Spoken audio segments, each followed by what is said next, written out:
Монголын хамгийн том гэр. Монгол туурхтны амьдран суух эсэгээр манай орны байгаль газар зүйн онцлог болон нүүдэлчдийн нийгмийн хөгжлийн түвшинтэй шууд уялдан үүсч түүхэн цаг хугацааны явцад хувьсан боловсронгуй босоор 21-р зууныг хүрсэн. Нүүдэлчин малчдын олон зуун жилийн турш эдээшин тассан хамгийн тохиромжтой сууцвал гэр юм. Сэлнэн компанийн урчуудын бүтээсэн Монголын төдийгүй дэлхий дээрх хамгийн том гэрийг 2018 оны Гиннесийн дээд амжилтын номонд бүртгэжээ. Уг гэрийг Дорноговь аймгийн Хатанбулаг сумын нутаг дэвсгэрт орших хилийн шалган нэвтрүүлэх ханги мандал бомбын ойролцоо барьсан бөгөөд аялал жуулчлалын зориултаар ашиглахаар байгуулжээ. 36 хантай 29 м голчтой энэ гэр 1000 орчим хавтгай дөрвөлжин талбайтай бөгөөд нэг доор 500 хүнийг багтаах боломжтой. Нийт 1800 м эсгий орсон давхар эсгий бүрээстэй аврах гэрийг 4 сарын хугацаанд барьжээ.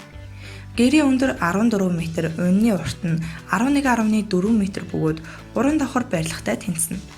Үүгээрээ бүх цаг үед бүтээгдсэн хамгийн том гэр болжээ. Хэдийгээр маш том хэмжээтэй ч энэхүү гэр ердөө 4 багантай. Үнэн нь номон хэлбэртэй учраас даад сайн алдгаараа онцлогтой бөгөөд уламжлалт загвар хэв шинжээг агуулсан байна. Энэ гэр нь гадаад дотоодын жуулчдын сонирхлыг маш ихээр татдаг. Мөн Монголын хамгийн том гэр бол 1658 онд Эрдэнэзуу хийдийн чуулганд зориулан баригдаж байсан Батүлзийн нэртэй гэр юм. Манай орнд 5-6 хантай, 9-12 хантай гэрүүд өргөн дэлгэрсэн байдаг. 5-6 хантай дундаж гэрийн голч 6-аас 7 орчим метр, өндөр нь 3 м орчим байдаг бол Батүлзийн хэмээх гэр 18-аас 20 хантай, 9 м орчим өндөртэй байжээ. Батүлзийн гэр нь 20 м голчтой бөгөөд энэ гэрийн шал нь Эдүгэ Эрдэнэзуу хийдийн хэрмийн гол дунд байдаг. Монголын хамгийн том морин хуур. Морин хуур нь 13 дугаар зууны эхээр Монгол үндэсний дунд өргөн дэлгэрсэн юм. Хоёрхан чавхцаараа ертөнцийг уурагч үн удаан жилийн төвөгтэй морин хуураа монголчууд эрхэмлэн дээдэлдэг. Монголын хамгийн том морин хуурыг 2012 онд Орхон аймгийн Тэнгэрийн хуур морин хуурын урлангийн урлаач Ч Инхчо бүтээжээ. Энэхүү хуур нь 5.9 м урттай. Хуурын цар нь 1.6 м өргөнтэй.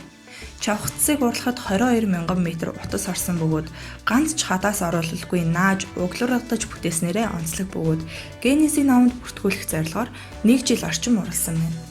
Тэрээр өмнө 2.1 м өндөр морин хуур 3 м өндөртэй домбор хөгжим бүтээж байжээ. Монголын хамгийн том морин хуурыг тусгаар тогтнолын ордонд залсан байдаг. Харин Ховд хотод 2014 онд баригдсан үндэсний хэв маяг онцлогийг харуулсан 6 м гаруй өндөр морин хуурын хөшөөг хотын хөгжлийг чимж буянд голын усны алдагдлыг бууруулах зорилгоор барьжээ.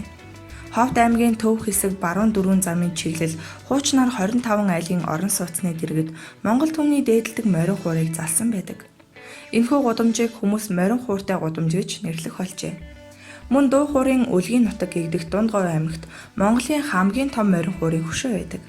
Энэхүү морин хуур аймгийн төвийн хар овооны соёл амралтын хүрээлэнд байдаг бөгөөд 7 м 40 см өндөртэй буюу 4 давхар барилгатай дүүцдэг ажээ.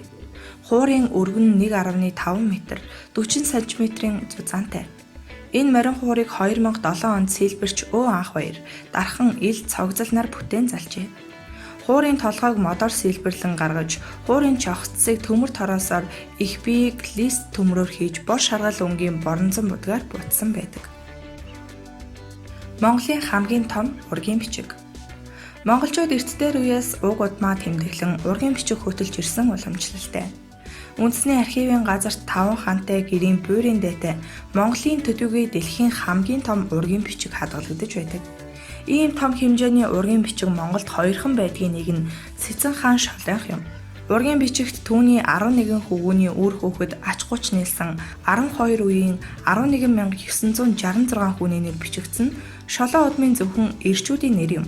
Шолон ургийн бичгийг 1577 оноос 1905 он хүртэл 328 жилийн турш тасралтгүй хөтөлсөн байдаг бөгөөд 1905 оноос хойш ургийн бичгийг үргэлжлүүлэн хөтлөөгүй ажээ. Шолонхны ургийн бичгийг 5.3 м голчтой маажинсан цагаан даваан дээр хятад хар бэхээр цагирлуулан бичснээрээ дэлхийн түүхэнд тэмдэглэгдэх хамгийн том ургийн бичиг болсон байна. 1920-ад оны дунд үеэс орон нутаг архивын материал цуглуулж байхад энэхүү ургийн бичиг олджээ. Сэцэн хаан шолын уургийн бичиг зарим талдаа цоорч бичгэн танигдахгүй басан байдаг.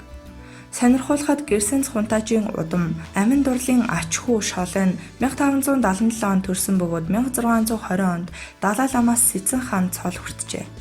1627 онд эцгийн орыг залгаж Сэцэн хааны хошууг захирах болжээ.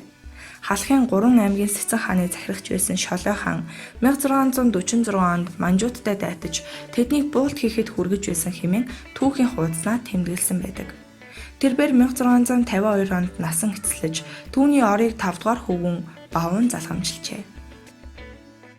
Монголын хамгийн том дээл 2016 онд дэлхийн хамгийн том хүннүү дээл төслийн хүрээнд Батцоо компани уран гартай ойдлчид 6 давхар барилгатай дүүцэхүйц 18 м өргөн 14 м урт хаан хээтэй хүннүү загварын дээлийг Гиннесийн номд бүртгүүлэхээр уралжээ. Тус дээлийн их загвар нь Хинтээ аймгийн Дэлгэр хаан сумын Бухан хошуу хэмээх газраас олдсон эртний дээлийг дуурайлган хийсэн бөгөөд тус олдвор нь өдгөө Монголын үндэсний түүхийн музейд хадгалагдаж байдаг. Дэлхийн хамгийн том дээлийг урлах ажилд тус компани ойдлчдоос гадна Орхон, Говь Сөмбөр, Дархан, Улдуунт Говь аймгийн 50 гаруй үйлчин бүсгүй 500 м давуугаар 2 сарын турш уламжлалт гар оёо, зээгт наамал, үндэснийхээ угалц гэх мэт нарийн оёдлоор уралжээ. Дээл бүтээхийн тулд эрдэмтэн судлаачидтай уулзаж, судалгаа хийснээс гадна түүх, соёл, өв уламжлалыг шингээжээ.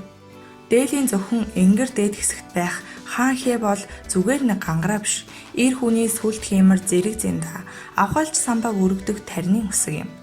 Харин ханцуун улаан хэмжээр гаднаас муу зүгийн зүйлсийг оруулахгүй хориг гээд бүхий л утга учирыг агуулсан аврах том дээл арт түмэндээ төлөвгүй. Дэлхийн нийтэд Монгол үндэсний хувцсыг таниулахад үнэтэй хувь нэмэр оруулсан юм. Дээлийн давууг Шанхай хотоос тод хөх өнгийн тусгай даваа захиалсан бөгөөд он удаан жил үе дамжин хадгалагдах учраас чамгүй хэмжээний зардлаар бүтээсэн байна. Сонирхолтой дээлэн тохирох үлгүүр төмөр каркасыг ган хийц компани хийжээ. Монголын хамгийн том гутал. Төв аймгийн нутагт орших Цонжин болдгийн Чингис хааны хөшөөт цогцлборт Б8 санаачлан зохион бүтээсэн дэлхийн хамгийн том монгол гутал байдаг. Энэ гутлыг 32 угалцтай монгол гутлын загвараар 9 м өндөртэй, 6 м урттай, 2 м өргөнтэй бүтээсэн байна. Гутлын арьсмарын хэмжээ 7605 бөгөөд энэхүү гутлыг 45 м өндөртэй, 4400 кг жинтэй аврах хүн л өмсөх боломжтой юм. Дэлхийн хамгийн том монгол гутлыг бүтээхэд 225 ширхэг үхрийн арьс, 4500 м ос, 120 м квадрат эсхий, 72 м квадрат порлон, 13 куб метр мод, 300 литр цав, 180 м квадрат бирзент тус оржээ. Монгол гутал Европ гутлаас тис ондоо байгаль дэлхийгээс хийчихгүй үүднээс эйтэн хошоортой сууж босоход амар тул хойгоороо задгай өмсч тайлахад хэлбэр зэрэг олон давуу талтай. Б номингийн санаачлагаар Эрдэнэ булган ахлагчтай баг удирдан тэрхүү гутлыг уралжээ. Одоогоор уг гутлыг гүйцэх өндөр том гутал дэлхийд байхгүй. Харин Америкийн Миннесота мужид 6 м өндөр гутал байдаг ажээ.